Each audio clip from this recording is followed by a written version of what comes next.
खबर गोंडा से है, जहां गोंडा में आगामी 4 मई को नगर निकाय चुनाव का मतदान होना है। इसके पहले गोंडा के प्रभारी मंत्री भाजपा कार्यालय पर पहुंचकर पार्टी पदाधिकारी के साथ निकाय चुनाव की तैयारियों की समीक्षा बैठक कर नगर पालिका और नगर पंचायत के प्रत्याशियों को टिकट वितरण के संदर्भ में एक समीक्षा बैठक की गई। अनिल राजभर ने उत्तर प्रदेश की सभी नगर निगम, नगर पालिका और नगर पंचायत की सीट जीतने के दावे के साथ ये भी कहा कि उत्तर प्रदेश की 80 लोकसभा सीटें जीतकर प्रधानमंत्री की झोली में डालने का काम उत्तर प्रदेश सरकार करेगी। करीब 4.5 करोड़ मतदाता नगर निकाय चुनाव में वोट करेंगे और बीजेपी को जिताएंगे।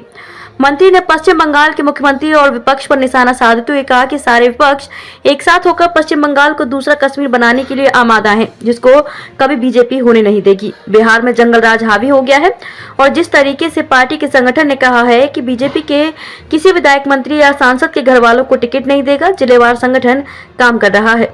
चर्चित माफिया अतीक अहमद की बीवी के फरार होने पर मंत्री ने कहा कि कोई भी अगर पाताल में छुपा होगा उसको पुलिस ढूंढ कर लाएगी और यह पाताल ही तो था जहां 40 वर्षों के इतिहास के बाद अब ऐसे माफिया उसका काम बीजेपी कर रही है।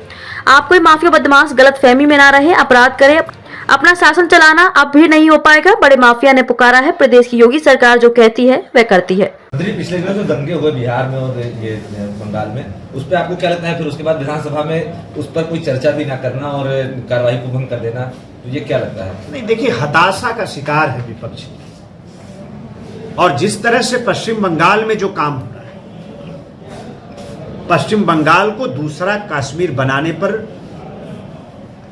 विपक्ष आतुर है, एकदम आमादा है, वहां की सरकार आमादा है, लेकिन हम लोग ऐसा होने नहीं देंगे। पश्चिम बंगाल की एक एक सम्मानित जनता को जोड़ने का काम भारतीय जनता पार्टी कर रही है, संगठन कर रहा है, पूरे देश भर के कार्यकर्ताओं को लगाया जा रहा है।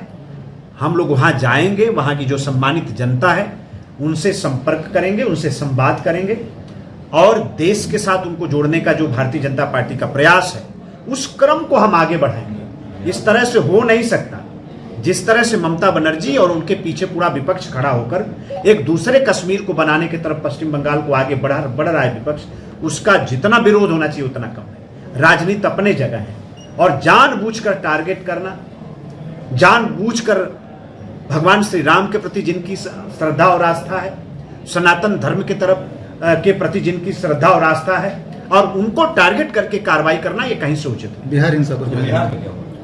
अब बिहार में जो हुआ, अब वहां की सरकार को देखना चाहिए। तो वो तो मीटिंग कर रहे हैं राहुल के साथ। हाँ, राहुल के साथ मीटिंग कर रहे हैं तो जनता उनको घर बिठा देगी। अभी चुनाव होने जा रहे हैं, चुनाव के साथ में लड़े थे तो अब तो खामियाजा भोग रहे हैं, आज पछता रहे हैं, आज फिर से जंगल राज की तरफ बिहार आगे बढ़ रहा है। तो क्या दोबारा फिर उनके साथ हो जाएगी? अब काहे को होंगे? मान लीजिए सरकार नहीं, मान क्यों लें? अब वहां की जनता ने फैसला कर लिया है कि किसी भी सूरत में हम भारतीय जनता पार्टी के साथ खड़े रहेंगे, वहां सरकार भारतीय जनता पार्टी की बनाएंगे, वहां के भी सभी संसदीय क्षेत्र पर भारतीय जनता पार्टी के उम्मीदवारों को जिताकर प्रधानमंत्री जी के हाथों को मजबूत करेंगे। किसी की कोई जरूरत नहीं भारतीय जनता पार्टी को बिहार की धरती पर। तेजस्वी